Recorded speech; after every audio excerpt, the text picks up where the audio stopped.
O Brasil é uma espécie de Boeing que tem 27 cadeiras. Cada cadeira é um estado. Esse Boeing vai cair, os estados estão dentro, vão cair junto. Não tem como o estado do Rio Grande do Sul ir bem se a economia brasileira ir mal. Por incrível que pareça, tu já começa a ouvir falar numa palavra que há 6 meses atrás era meio inviável, mas que começa a aparecer nos jornais, que é recessão. Nunca me esqueço que eu dei aula em 2014 para uma turma de jornalismo. E eu dizia o seguinte: existe uma recessão comprada. Se nós elegermos a Dilma, a recessão é absolutamente certa. Se nós elegermos o Aécio, talvez ainda dá tempo de desarmar a bomba relógio, mas ela é comprada. Nesse momento, nós estamos comprando uma nova recessão. Você não entende muito como é que isso descamba para uma recessão. Mas, basicamente, o mecanismo é o seguinte: você tem um governo que gasta demais, um fiscal descontrolado, o que gera uma incerteza em relação à curva da dívida, mas principalmente a inflação, que começa a ficar no descontrole. Como os bancos enxergam que o governo não tem compromisso com o controle da inflação e que o Banco Central, mesmo subindo juros, não consegue resolver o problema, que é o que vai acontecer, os bancos começam a botar incerteza nos juros, aumentando a taxa. Se isso persiste, qual é o mecanismo? O passo seguinte é o que nós chamamos de empossamento de crédito. Eles param de emprestar dinheiro, porque eles sabem que juros altos e uma recessão vindoura aumenta a inadimplência, o que derruba resultado. Então o banco, prevendo a inadimplência e prevendo um ajuste fiscal inevitável, e quanto mais tempo ele for jogado para frente, maior ele tem que ser, eles começam a reter o crédito e a economia começa a desacelerar. Quando a economia desacelera, como esse governo botou o gasto público em marcha acelerada, o déficit fiscal abre mais ainda. Ele vai ter esse ano, mas se eu não tivesse crescimento de 3,5%, o déficit seria gigantesco, que é o que deve acontecer. Quando esse ajuste fiscal for feito, combinado com uma retenção de crédito que os bancos fizeram antes do próprio ajuste, a recessão acontece. É o processo da Dilma. Eu nunca me esqueço, cara. Logo depois do segundo turno, numa segunda-feira, fui reunir na SIC, eu vi o deputado Pepe Vargas pela primeira vez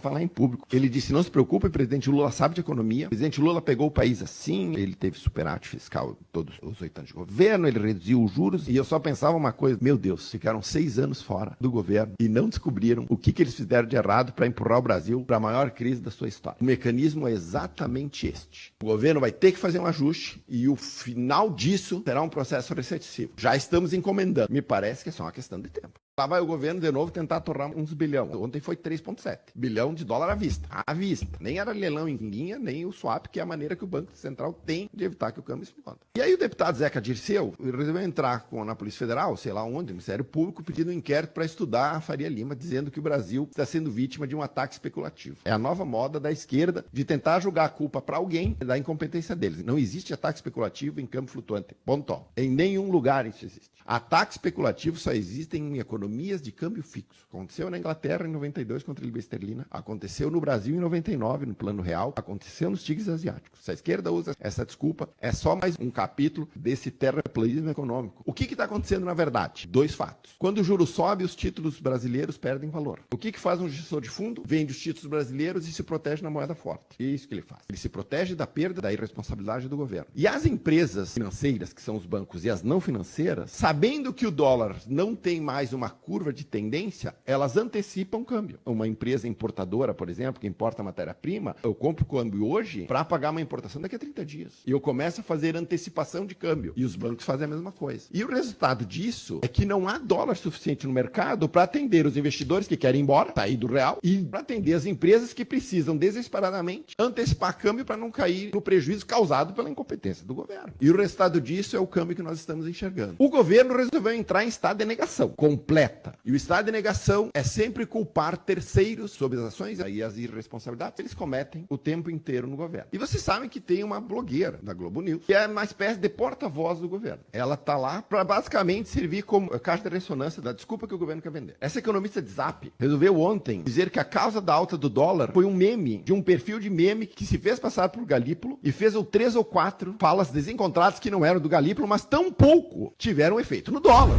Há uma desonestidade para manipular. O mercado parece ter se rendido desses operadores e tal. Porque tem muito diretor de agência de investimento grande que também sai falando muita bobagem. Pega, faz recorte, faz meme, vivem disso. Aparentemente, está rolando um ataque especulativo que também tem uma parcela da população que paga. É o dinheiro dos outros. Essa Daniela Lima, ela já é famosa. Ela é famosa pela quantidade de besteira. E a mais famosa delas é o famoso kit Lula. No dia seguinte que o Lula ganhou, ela foi lá, botou 3 ações, Açaí, Renner e CVC. A Açaí tinha subido naquele dia 4,94, a Renner tinha subido 6,41 e a CVC tinha subido 7,80.